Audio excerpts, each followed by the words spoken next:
एक एक वैष्णव नवनीत प्रिया जी गोपाल जी की सेवा करता था, लेकिन उसके घर में इतनी दैन्यता थी कि एक बार का भोजन ही 3 बार में पाया जाता था, दोबारा बनाने की सामग्री नहीं इकट्ठी हो पाती थी। अब उसका कोई एक मित्र आया, वो पैसे वाला, उसने आकर के उससे कहा और भाई सब ठीक? बोले हाँ सब ठीक। बोले तुम्हारा दिन सुधर गए कि नहीं? बोले अब वैसे ही है भैया, क्या करें, एक समय रोटी बनती है, उसी से शाम तक का गुजारा होता है। बोले अच्छा तुम पूजा वूजा करते हो क्या? बोले हाँ। बोले किसकी करते हो? बोले गोपाल जी, नवनीत प्रिया जी, लड्डू गोपाल, इनकी पूजा करता हूं। हंसने लगा मित्र, इनकी सेवा करते हो? अरे ये भी बेचारे जब इनको पूतना मारने आई ना, स्तनों में विष लगा के, तो ये भी नेत्र बंद करके शंकर जी से मदद मांग रहे थे कि पूतना के स्तन के विष को तुम पी जाओ। अरे जो अपनी रक्षा स्वयं नहीं कर पाते, तुम्हारी रक्षा क्या करेंगे? इनसे बड़े शंकर जी हैं, शंकर जी को लिया तुम, उनकी सेवा शुरू कर दो। अब बेचारा मरता क्या नहीं करता, सब कर लेते हैं। शंकर जी ले आया दूसरे दिन, और नवनीत प्रिया जी लड्डू गोपाल जी को दूर एक जगह टेबल पे बिठा दिया। बोले तुम्हारी सेवा अब हो गई, तुमने तो कुछ किया नहीं, अब इनकी करेंगे हम। अब शंकर जी की पूजा उसने शुरू कर दी, खूब रुद्राष्टाध्यायी से अभिषेक आदि सब करने के बाद में अगरबत्ती जला करके और त्रिपुंड लगा लिया। पहले तो उर्दपुंड लगा रहा था, अब त्रिपुंड लगा करके ओम नमः शिवाय जप करने लगा। अब जैसे ही आंख खोल के देखा तो जो उसने अगरबत्ती जलाई थी उसका धुआं उड़ करके गोपाल जी के पास जा रहा था। अब वो धुआं है, वो तो कहीं भी जा सकता है। अब जैसे ही गोपाल जी के चारों तरफ उसने धुआं देखा तो ठाकुर जी के पास जाके क्या बोलता है, इतने वर्षों से सेवा कर रहा था, तब तो मेरी नहीं सुनी, आज दूसरे किसी को ले आया तो चिढ़ के मारे उसकी अगरबत्ती भी खुद ही सूंघ रहे हो। और ठाकुर जी को बोला तुमको यहां बैठने ही नहीं दूंगा, अलमारी में बंद करूंगा। जैसे ही ठाकुर जी को इस भाव से उठाया, ठाकुर जी प्रकट हो गए वहां पर, चरणों में गिर पड़ा। बोले महाराज आपने आज तक मुझे दर्शन नहीं दिए, शंकर जी के आती दर्शन कैसे हो गए? बोले देख ये भेद बुद्धि मत रख, मुझ में शंकर जी में कोई भेद नहीं है, और शंकर जी आए इसलिए दर्शन दिए ऐसा भी नहीं है।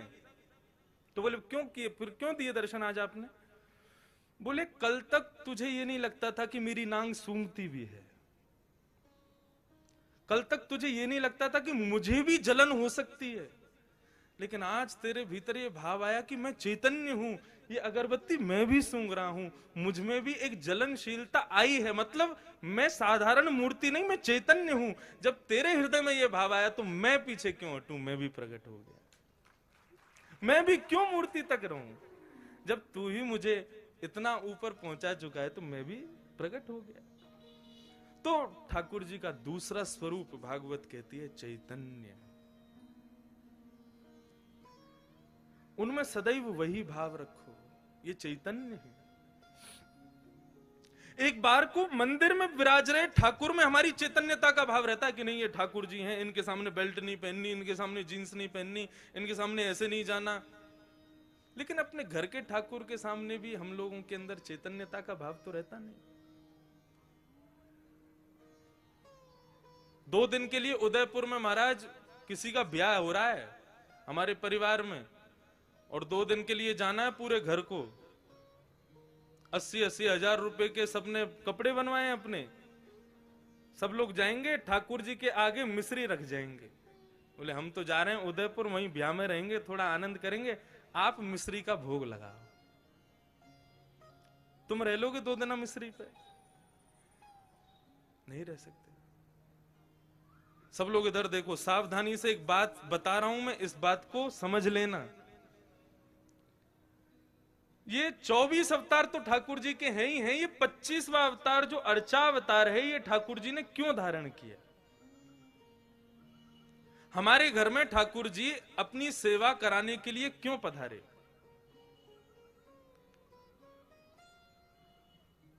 इसके पीछे एक बहुत सुंदर भाव है, सावधानी से सुनिएगा। पूज्य गुरुदेव भी बैठे, उनसे भी निवेदन, दास के मन में ठाकुर जी की सेवा करते हुए एक भाव आया, तो मेरी इच्छा हुई कि मैं उस भाव को कहूं कि ठाकुर जी सबके यहां सेवा कराने के लिए हर घर में क्यों विराज रहे हैं। आप पूरे नाथद्वारा को देख लो, हर घर में ठाकुर जी का चित्रपट ही सही विराज रहा होगा। वृंदावन तो प्रसिद्ध है, घर घर तुलसी ठाकुर सेवा, दर्शन गोविंद जी को, अलीरी मोहे लागे वृंदावन नी को। क्यों विराज रहे हैं ठाकुर जी हम सबके घर में? देखो, हम लोग जब वैकुंठ जाएंगे तो है, कोई रोक तो रहा नहीं हमको, एक ना एक दिन सबको जाना है वहां पर। तो यदा कदा हमारे द्वारा किए गए कृत्य के कारण यदि हमें कभी वैकुंठ के अलावा भी लोगों का दर्शन करना पड़ गया, मानो जैसे नरक का दर्शन हो गया या स्वर्ग का दर्शन करना पड़ गया, और उस पश्चात वहां पर बताया गया तुमने ये अपराध किया था इसलिए तुमको ये करना पड़ा, तो हम ठाकुर जी से शिकायत करने लग जाएंगे, प्रभु आपकी इतनी अर्चना करते हैं, इतनी सेवा करते हैं, इतनी पूजा करते हैं, इतना आपका नाम गुणगान करते हैं, उसके बाद भी हमारे जीवन में दुख, उसके बाद भी हमारे जीवन में कष्ट, उसके बाद भी हमारे जीवन में कभी सुख की अनुभूति नहीं, और उसके बाद भी जब हम संसार छोड़ के आए तो नरक का दर्शन। शिकायतें दुनिया भर की हम ठाकुर जी से करने लग जाएंगे, आपने ये नहीं किया, ये नहीं किया, ये नहीं किया, हम ठाकुर जी से शिकायतें करेंगे। भगवान बोले ये मुझसे शिकायत करे उससे पहले इसके यहां अर्चावतार रूप धारण करके बैठ जाओ इसके घर में। क्यों? बोले कभी ना कभी ये भी तो अपराध करेगा, सर्दी में कभी मुझे ठंडे जल से नहला देगा, भयंकर सर्दी में कभी मुझे हो सकता है पतला वस्त्र पहना दे, मुझे ठंडी लगे उससे, भयंकर गर्मी में खुद तो एसी में बैठेगा, मुझको पंखा भी नहीं चलाएगा, बिजली का बिल बढ़ जाएगा, मंदिर का पंखा बंद ही रहने दो। ये सारे अपराध ये करेगा मेरे साथ में, लेकिन मैं कभी शिकायत नहीं करूंगा। क्यों? हिसाब बराबर करने के लिए आया हूं, तुझे शिकायत करने योग्य छोड़ूंगा नहीं मैं। तुम भगवान से कुछ कह नहीं सकते कि भाई आपने ऐसा क्यों नहीं किया, आपने ये दुख क्यों किया। भगवान बोले तेरी शिकायत पूरी हो गई, अब मैं करूं शिकायत? भोग बनाते समय सब्जी देख करके भोग लगने से पहले ही तेरा मन ललचा गया था। एक बार भयंकर सर्दी में एक बार मुझे कहीं लेके जा रहे थे, बद्रीनाथ गए थे, मुझे इतना पतला वस्त्र पहनाया, मुझे सर्दी लगी, मैंने कभी शिकायत की तुमसे? तो मनुष्य की जितनी भी शिकायतें हैं उनका हिसाब बराबर हो जाए, उसके लिए ठाकुर जी अर्चावतार लेके आए कि आप ठाकुर जी से कुछ कह ना सको। यदि आपने कहा तो फिर ठाकुर जी कहेंगे। कितना भी प्रयास कर लेना, कितनी भी कोशिश कर लेना, अर्चावतार में एक ना एक अपराध तो हम करते ही हैं, लेकिन ठाकुर जी कभी कुछ नहीं कहते। तो वही चैतन्य है। और ठाकुर जी का तीसरा स्वरूप है आनंदम परमानंदम। ठाकुर जी आनंद स्वरूप है। श्रीनाथ जी का स्वरूप परमानंद प्रदान करता है। हमारे बाल कृष्ण प्रभु ने दुनिया भर के रूप धारण किए, कहीं पर बांसुरी बजा रहे हैं, श्री राधा वल्लभ जी में रोज ब्याह कर रहे हैं, बिहारी जी में नित्य मनोरथ कर रहे हैं, श्री गोपीनाथ गोविंद देव जयपुर में विराज रहे हैं, उनके भी अलग अलग रूप। लेकिन श्रीनाथ जी का जो रूप है, स्वरूप है, इसमें सब विराजमान है,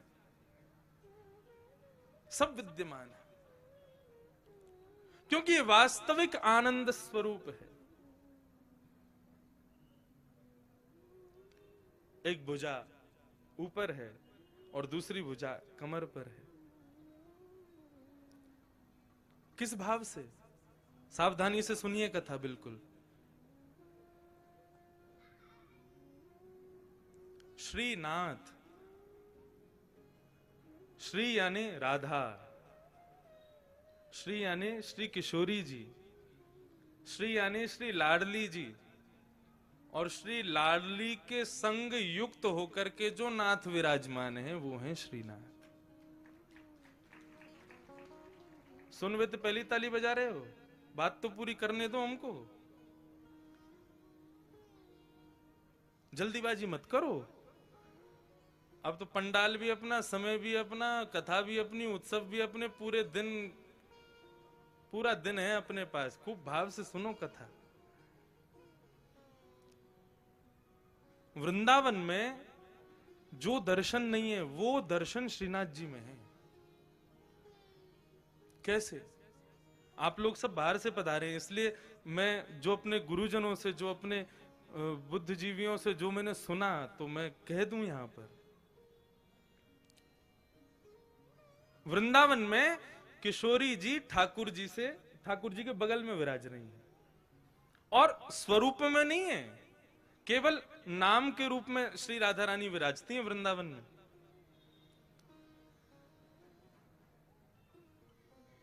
जब देखी वृषभानुजा हिय विच उठी है हुक, वंशी रह गई हाथ में फिर ना लागी फूंक। वृंदावन में श्री किशोरी जी अपना स्वरूप नहीं दिखाती। क्यों? क्योंकि एक बार ठाकुर जी मुरली का नाद कर रहे थे, तो एक मयूर मोर नृत्य करता हुआ ठाकुर जी के सामने आया और ठाकुर जी को इशारा करने लगा, चलो हम आपको किसी से मिलवाने ले चलें। भगवान बोले किससे मिलवाने ले चलो? चलो तो सही। लेके गया तो एक कुंड में एक गोपी सरोवर कुंड का जल भर रही थी, तो मयूर इशारा करता है, इनको देखो, इनसे मिलवाने लाए हैं। भगवान बोले कौन है? मयूर बोला खुद ही देखो। अब ठाकुर जी खूब उमड़ घुमड़ करके वेणु बजा रहे हैं, ऐसे ऐसे तान बजामे कि भाई ये घूम के गोपी देखे तो इसका चेहरा दिखे। लेकिन वो गोपी अपने कार्य में व्यस्त थी। लेकिन जैसे ही कार्य पूरा हुआ और जैसे ही उसने गागर में जल भर के जैसे ही अपने मस्तिष्क पर धारण किया और कार्य पूरा करके जैसे ही पीछे मुड़ी ठाकुर जी की ओर देखा, तब ये पद गाया। बोले जब देखी वृषभानुजा, वो कोई गोपी नहीं है, श्री राधा रानी है। जैसे ही उनका दर्शन किया तो ठाकुर जी बंशी बजाना भूल गए।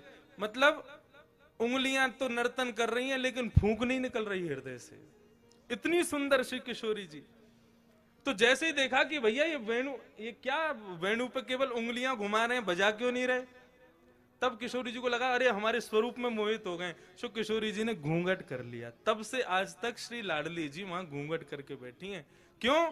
बोले यहां पर भक्त दर्शन करने आएंगे ठाकुर जी का, और यदि मैंने घूंघट ऊपर कर लिया तो ये तो मुझे देखते रहेंगे, भक्तन ने तो देखेंगे ना। तो यहां हमारी श्री किशोरी जी घूंघट करके बैठी हैं। लेकिन नाथद्वारा में किशोरी जी कहां है? नाथद्वारा में लाडली जी कहां है? ये जो स्वरूप है ये श्री लाडली जी का है, एक स्वरूप नहीं है श्रीनाथ जी। ये दोनों स्वरूप जब प्रेम में उन्मुक्त होकर के एक हो गए, तब श्रीनाथ स्वरूप प्रकट हुआ। अपनी पूर्ववर्ती कथा में भी मैं बता रहा था कि जब रास करते हैं ठाकुर जी, तो दोनों के अंग का स्वरूप क्या होता है? बोले श्री किशोरी जी तो ऐसे नृत्य करती हैं, ये भाव है उनका, ये सदैव ऐसे ही नृत्य करती हैं। और श्री ठाकुर जी दोनों श्री विठलनाथ के रूप में, जैसे दोनों कमर पर हाथ रख करके और इस प्रकार से ठाकुर जी नृत्य करते हैं। कभी आप रासलीला देखो तो कान्हा मोर बन आयो, कैसे आवे? यूं ही तो आवे, अपने कंधे पे हाथ रख, अपने कमर पर हाथ लगा के। तो ठाकुर जी ज्यादातर नृत्य ऐसे ही करते हैं। अब नृत्य करना नहीं आता, नहीं करके बता देता मैं। अब भाव यही है कि बार बार ठाकुर जी नृत्य करते करते ऐसे ही हो जाते हैं, और श्री किशोरी जी ऐसे ही नृत्य करती हैं। एक दिन किशोरी जी जब नृत्य कर रही तो ठाकुर जी बोले आज तो आप बहुत ही सुंदर लग रही हो, तेरो मुख नीको कि मेरो मुख किशोरी राधे। ठाकुर जी दर्पण देखें, दर्पण में किशोरी जी, जब ठाकुर जी और किशोरी जी दोनों देखें तो ठाकुर जी कहें अच्छा लाडली जी यूं बताइयो, तुम्हारो मुख सुंदर है कि मेरो मुख सुंदर है? किशोरी जी कहें जा प्रकार से अमावस्या में पूर्णिमा को चंद्रमा खिल जाए तो पूर्णिमा के चंद्रमा को देखवे के काजे सबन की दृष्टि व काली अंधियारी को भी देखे, वैसे ही आप हो। बोले आप तो ऐसे कार्य हो, आपको कोई देखो तो चाहे ना। लेकिन हम जब गौरांगी अपनो पूर्ण रूप लेकर के आपके बगल में विराज जाए ना, तब लोग आपको देख लें हमारे मारे। ऐसा ठाकुर जी के संग विनोद करें श्री किशोरी जी। तो उस दिन ठाकुर जी बोले आज तो आप बहुत ही सुंदर लग रही हो। राधा रानी बोली हम तो सुंदर हैं ही हैं, बता का रहे। ठाकुर जी बोले लेकिन हमारी इच्छा है रे कि आप हमारे सन्निकट आ जाओ, आप हमारे नजदीक आ जाओ। किशोरी जी बोली देखो ये सब सखियां नाच रही हैं, सब नृत्य कर रही हैं, सब रास कर रही हैं, अब हम इन सबन के सामने आपके समीप आमे ना तो हमको न कष्ट हो गए। सो किशोरी जी तो आमे नहीं, ठाकुर जी बार बार ऐसे नाचते नाचते उनके बगल में पहुंच जाएं कि हमारे पास आमे। लेकिन ललिता, विशाखा और श्री यमुना, इन तीनों के हृदय में यह भाव आया कि ठाकुर जी की बड़ी इच्छा है रही है श्री किशोरी जी के आलिंगन की, हृदय से लगावे की, लेकिन हम लोग उनके संकोच के मारे कर नहीं रहे। सो तीनों नृत्य करते करते वहां से अंतर ध्यान हो गए ताकि हमारा संकोच दूर हो जाए, हमसे जो संकोच है वो दूर हो जाए। जैसे ही तीनों वहां से प्रस्थान किए, ठाकुर जी ने और श्री लाडली जी ने देखी अब कोई ना है, अब तो समीप आ जाओ हमारे, आपको स्वरूप इतना बढ़िया मनमोहक लग रहा है। सो किशोरी जी तो ऐसे नृत्य करते करते और ठाकुर जी ऐसे नृत्य करते करते जैसे ही आकर के आलिंगन कियो है, सो आधो स्वरूप तो श्री किशोरी जी को और आधो श्री ठाकुर जी को श्रीनाथ रूप में प्रकट हो गए। बोलो श्रीनाथ प्यारे की जय। आप कभी गर्मी में यहां आना, मैंने तो अनुभव किया है, ठाकुर जी की जो उठी हुई भुजा है वो श्री राधा रानी है, और उस भुजा को जब आप देखेंगे तो उस भुजा में आपको गौर वर्ण का दर्शन होगा। अभी तो ठाकुर जी ने पूरा अंग ढका, केवल मुखमंडल दिखाते हैं, लेकिन कभी गर्मी में आप आओगे तब ठाकुर जी के श्री अंग का दर्शन कीजिएगा, आपको श्री किशोरी जी भी दिखेंगे। तो आधा भाग श्री लाडली जी हैं और आधा भाग श्री ठाकुर जी हैं, दोनों के रूप एक हुए तब श्रीनाथ प्रकट हुए। हमारे ब्रज वृंदावन में तो फिर भी राधा रानी ने थोड़ा सा दूर रह के बैठी हैं, लेकिन यहां तो एक में ही बैठी। और यहां आए कहां थे, कहां से आए, हमारे यहां से ही तो आए, हमारे ब्रज से ही तो पधारे। कल यहां पर प्रेस कॉन्फ्रेंस हो रही थी तो हमारे प्रेस के सब भाइयों ने हमसे पूछा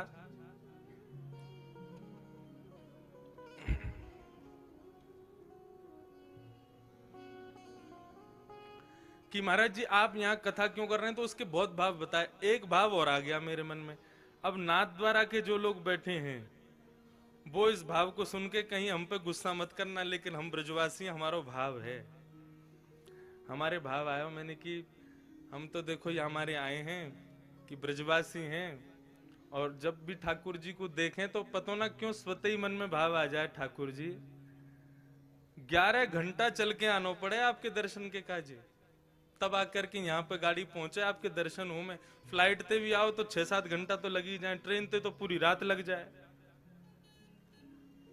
हम ब्रजवासी आपके प्राण धन है, आप ही कहो ब्रजवासी वल्लभ सदा मेरे जीवन प्राण।